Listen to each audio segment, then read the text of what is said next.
If you're thinking of selling your house in Burlington, there are two things you should be doing.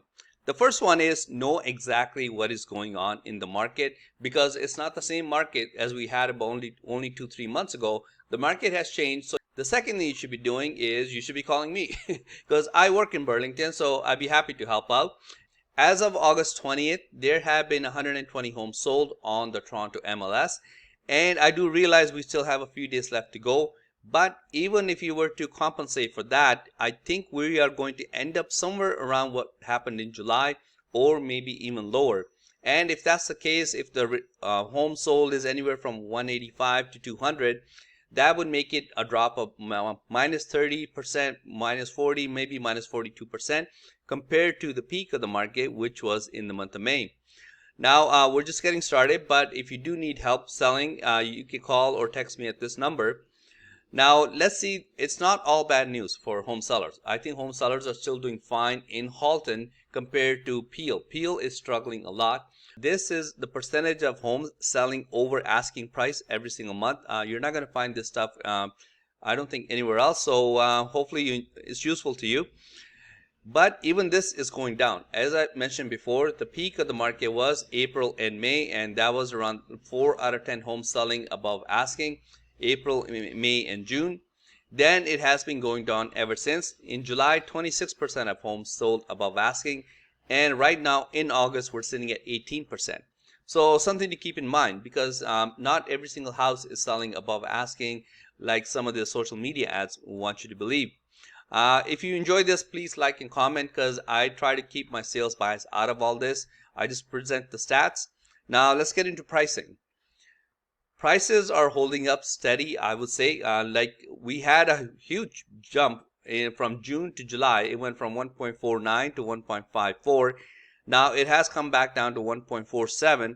But if you look at like what has been happening since the market got busy right around April, they have been hovering within 50,000 up and down, up and down.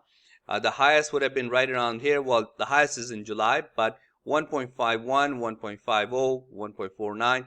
So the detached homes prices, average prices, they're holding steady. They're not like dropping like $100,000, $200,000 like in some of the other markets. Freehold townhouses, average prices, same thing. Not much has changed. In July, it was 1.016. In August, so far, is 1.017.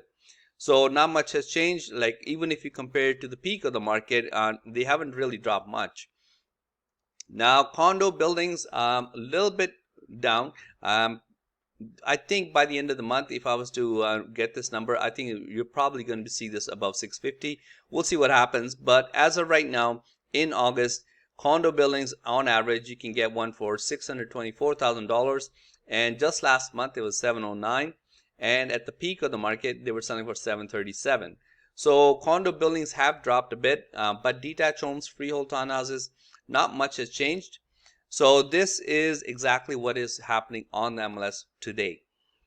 Right now, there are 421 homes available on the Toronto MLS in Burlington, and over 50% of them have been on the market for longer than 3 weeks. So anytime you see a social media ad saying, hey, I sold in 3 days with $200,000 over asking, that's not happening for every single house. Obviously, it is happening. I'm not saying it's not happening. As I showed you before, we're right around the 20% mark of homes selling above asking. So it is, sellers are still doing fine in Burlington, but it's not every single house.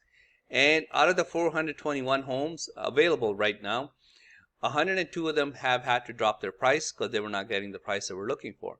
So this is about 50%, and this is right around the 25% mark of price changes. And in the month of August, 77 listings were canceled. Either they came back on the market at a newer price, or the sellers just are not happy with the market and they're just going to take it off the market altogether. So this is the kind of stuff I think you need to know before you put the house up for sale, because the last thing you want is, you know, somebody tells you, oh, everything's great, and you're going to sell like $500,000 over asking in 3 days. Obviously, no, you know, who doesn't want that? You get excited, you sign the deal, and I mean, you sign the contract, and then before you know it, you're locked up for 5-6 months. You can't cancel the listing. So you have to be careful out there. You know, that's why if you're looking for honest information and somebody who's going to tell you honestly what is going on, in the market, you can call or text me here.